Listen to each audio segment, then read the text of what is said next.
క్రీస్తునందు ప్రేమిన సహోదరి సహోదరులకు యేసుక్రీస్తు నామములో శుభములు. దేవుని యొక్క కృప మీకు కలుగునుగాక.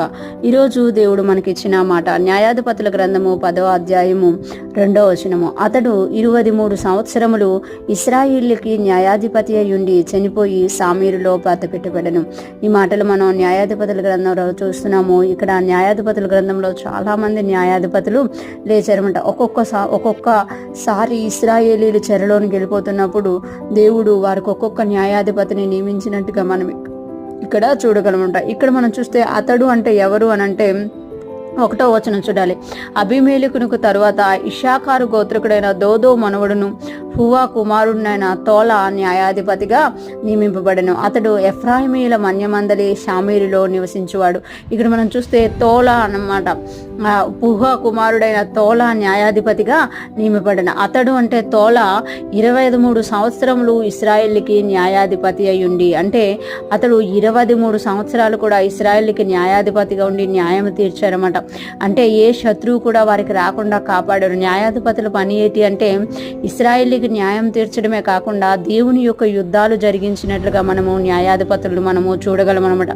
ఒక్కొక్క న్యాయాధిపతి ఒక్కొక్కరిని జయించినట్టుగా కూడా మనము చూడగలం. అలాగే తోలా కూడా 23 సంవత్సరాలు ఇశ్రాయేలుకి న్యాయాధిపతి అయి ఉన్నారంట. అంటే అన్ని సంవత్సరాలు ఉండడానికి కారణం ఏంటి అని అంటే ఆయన న్యాయము చేసేవాడిగా ఉన్నారు కాబట్టి. ఎవరైతే దేవునికి నమ్మకంగా ఉంటారో, ఎవరైతే దేవునికి ఇష్టంగా ఉంటారో వాళ్ళు న్యాయాధిపతులుగా దేవుడు నియమించినట్టు మనం చూడగలం. వాళ్ళు ఏదో ఒక పరాక్రమమును దేవుని ఎదుట కనపరిచారనమాట.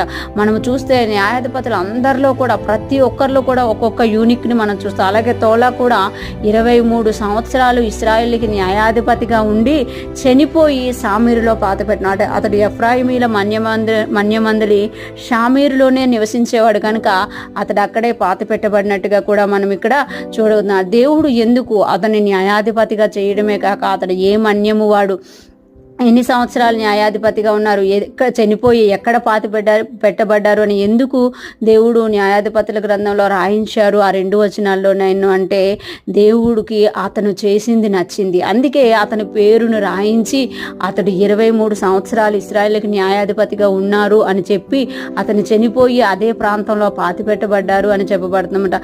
ఈరోజు ఫ్రెష్మన్ వింటున్న ప్రతి ఒక్కరూ జ్ఞాపకం చేసుకోవాలి, క్రీస్తుని ఎరిగిన మనం అందరం కూడా బలహీనులము కాదు.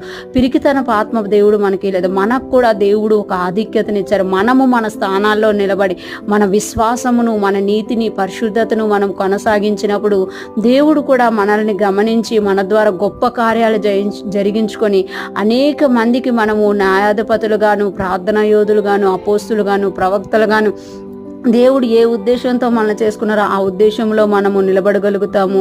అదే టైంలో దేవుడు మనల్ని గుర్తించి మన పేర్లను కూడా తన జ్ఞాపకార్థ గ్రంథంలో రాయించుకొని అందరి ఎదుట చదువుతారు అనేది మనము తెలుసుకోవాలి. ఈరోజు ఫ్రెష్మన్ వింటున్న ప్రతి ఒక్కరం కూడా దేవుడు మనకు నియమించిన దానిలో మనల్ని నిలబడి దేవుని యొక్క మహాకార్యాలను చేయుదుముగాక.